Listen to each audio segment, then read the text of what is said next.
evening, everyone. So, welcome to our bedtime devotional progress. So, day 256 ato ang devotional.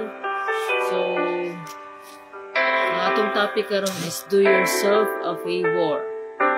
So, ang word nga na din niya is nasa Mark chapter 11 verse 25. Ingon din hi, and whenever you stand praying, if you have anything against anyone, forgive him, so that your Father in heaven may also forgive you your wrongdoing. So let us pray. Father God in heaven, daghang salamat Lord sa imong pulong, ikaw magapanalangin niini, ug ikaw magapanalangin Lord God sa imong alagad Lord God nga magadala sa imong mensahe Lord God. Siloa kami Lord sa imong kalapasan, tanggala Lord God ang mga babag sa among pagtuon sa imong pulong. Karong gabi na Lord God, ikaw mamuhat Lord God. Iti sa mga maminong Lord, pag-ablihan ang mga hunahon kasing-kasing Lord God, na makasabot at makasabot sa mensahe, sa imong pulong Lord, at ang kining ma-apply sa imong kasitag sa imong pulong. Tabangi kami Lord God, kung wala kang mahimo, wala ikaw. Salamat Lord God, sa imong balang Espiritu Lord God, sa imong kaalam Lord God. Makasabot kami, huwag makaton, huwag ma-apply ang kumatubo sa mga pagpuulit. Imong tanang luhog himaya, mga pagdayag, mahal, sa ngalan ni Jesus. Amen. So, do yourself a favor. So, whenever you stand praying, if you have anything against anyone, forgive him, so that your Father in heaven may also forgive you your wrongdoing. So, when you forgive somebody else, you're actually doing yourself a favor. Why? Because when you forgive the other person, you get rid of angry feelings that can make you unhappy.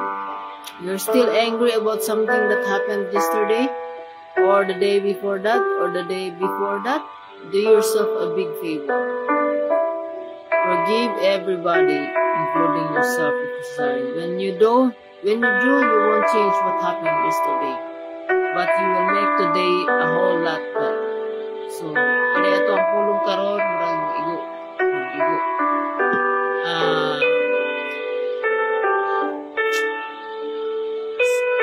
Matapos sa kanato is, we have struggles.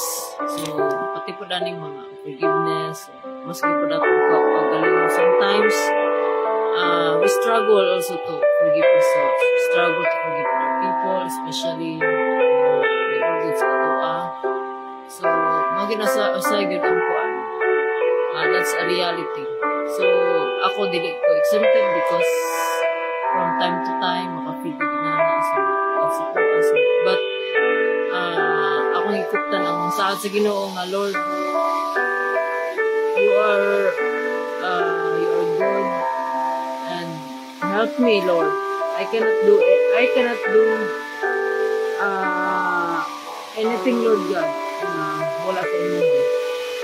So, do yourself a favor. So, forgive. Ang forgiveness is dili po na para sa ato ang sa taong ato ang forgive, kung dili para sa ato nga makhatag kini og kalinaw. Kana bitang mawala ang mga guilt feelings. Sa imong good, if you are nabitang kibawta ka unsa ang sakto unsa ang sayop. So, kung makahimo ta sa sayop, siguro na mga butang na i-review sa ato ang nakakay sayop o kana murag makapilot ta og guilt. So, mao na usahay, dili ta maka-forgive sa ato ang self, sige nag-ibalik-balik sa mga nahuna. So, mao na, because of the grace of God, so, tinagin sa grace sa Ginoo, makahimo kayo ta. But mga gitab-tabang, so, mao na, ang kasi sa Ginoo sa ato ay, ano na ta nagaduol sa Ginoo. Mga gitab-tabang sa Ginoo, kay wala kita yung nahimo o wala. So, muna nga,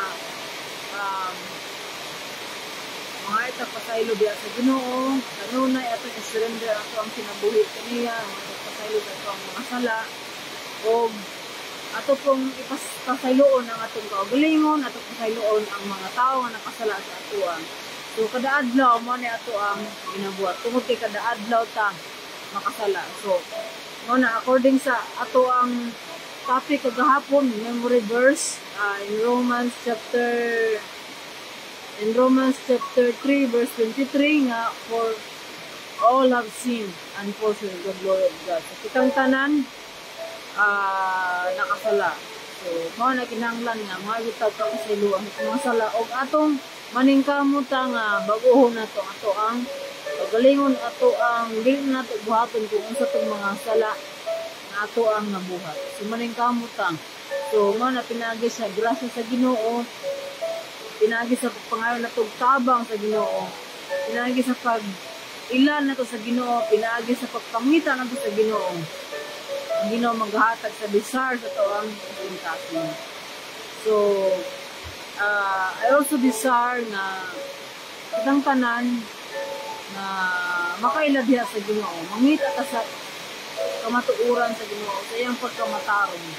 Kaya mao kini ang gusto sa Ginoo. So let our love for God be our motivation.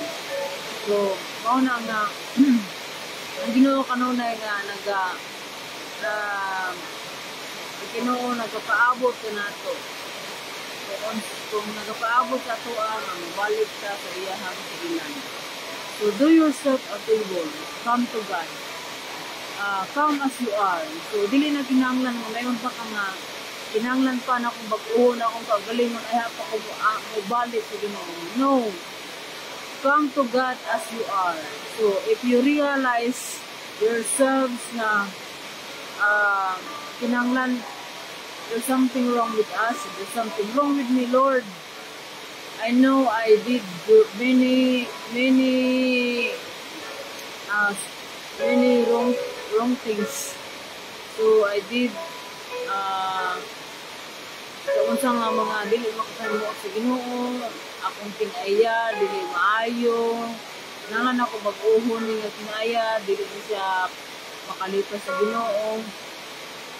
Mga tagtabang sa Ginoo.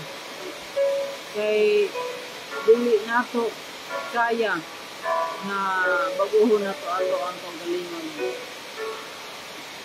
Kung kay Ginoo lamang makhatag sa katuhan. Una nga usahay dugay niya na ihatag ang mga pagampo nato, natin mga pagampo nga dili pa dunggon karon, dili pa tubagon sa Ginoo, tungod kay naa pa siya ipa-learn ko nato. Una nga kanunay ta nga magaduol diya sa Ginoo para makahibalo ta kung unsang iyang kabubuton.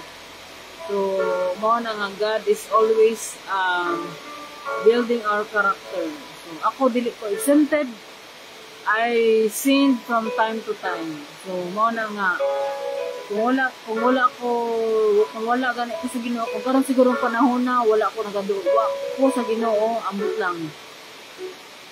Kung naapa ba ko sa inyong pikas na screen. So mao na grasya gayud sa Ginoo. Tanan nga naangkon ako, tanan ako na experience is it's all because of the grace of God. Wala gyud ako. Tanan sa Ginoo. Mao na nga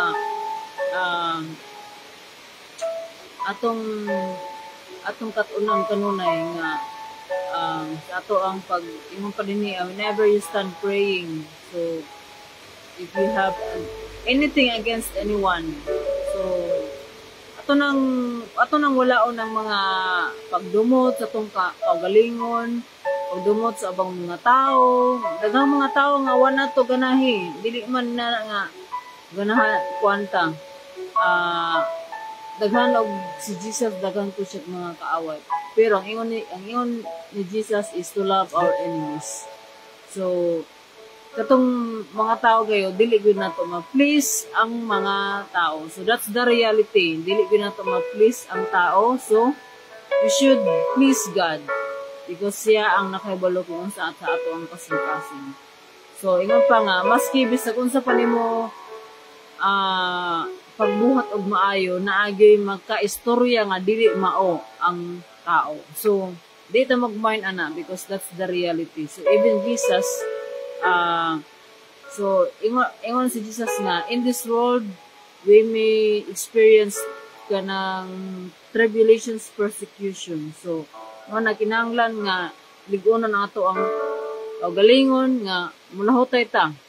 So mo nang usahay ang atong mga pagbati mo gini kuan importante nga makuha ni siya, ma-build up, kanang malig-on ba ang ato ang mahimutang strong nga tao nga naay Ginoo nga unsa ang maabot atong mga pagsulay, dili ta basta-basta nga matumba. So sa ako dagan kong mga na-experience mga sufferings, pero mo na nga usay ka nang makapangutana ta kung ngano, pero mo na nga unsay ingon sa sa pulong sa Ginoo nga maobe lamang gayud ta, be humble. So kay ang tanan adunay katuyuan. In God's economy, there's always a reason for everything. So dili man ta makasabot karon, pero mao na nga atong isalig sa Ginoo. Trust God with all our heart. So Lord, dili man at atong mga pag-ampo nga dili man ta makasabot kung sa nganong hitabo na ni ato isalig diha sa Ginoo.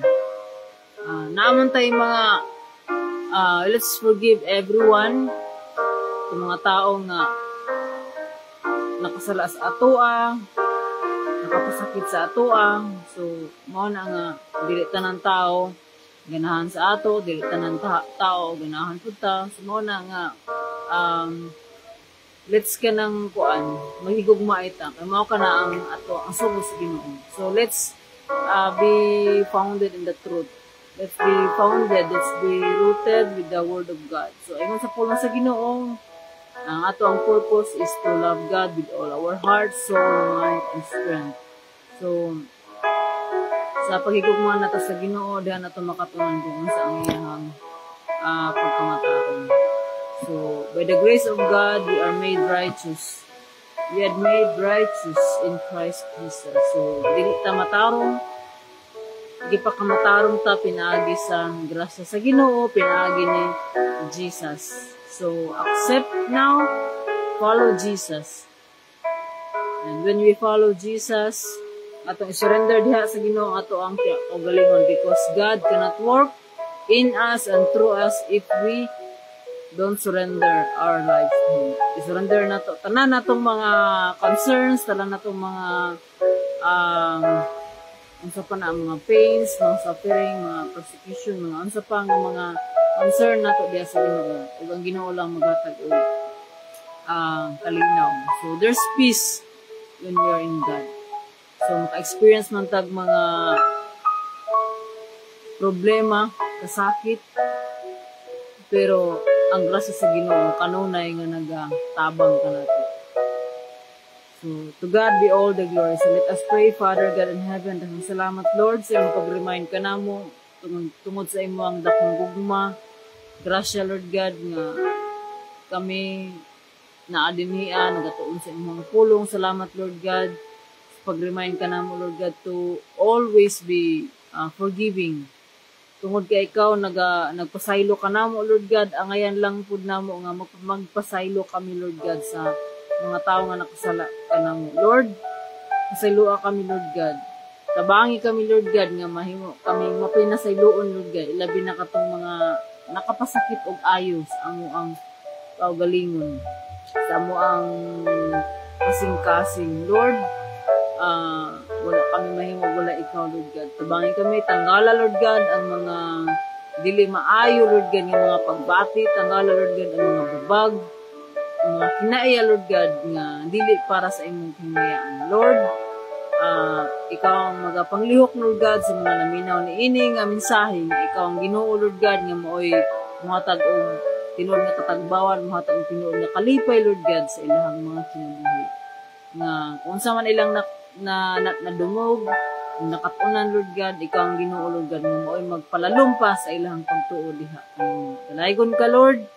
Salamat sa imuhang pag-uban ka namo, Lord God, ang imuhang grasya, panalangin ka namong tanan.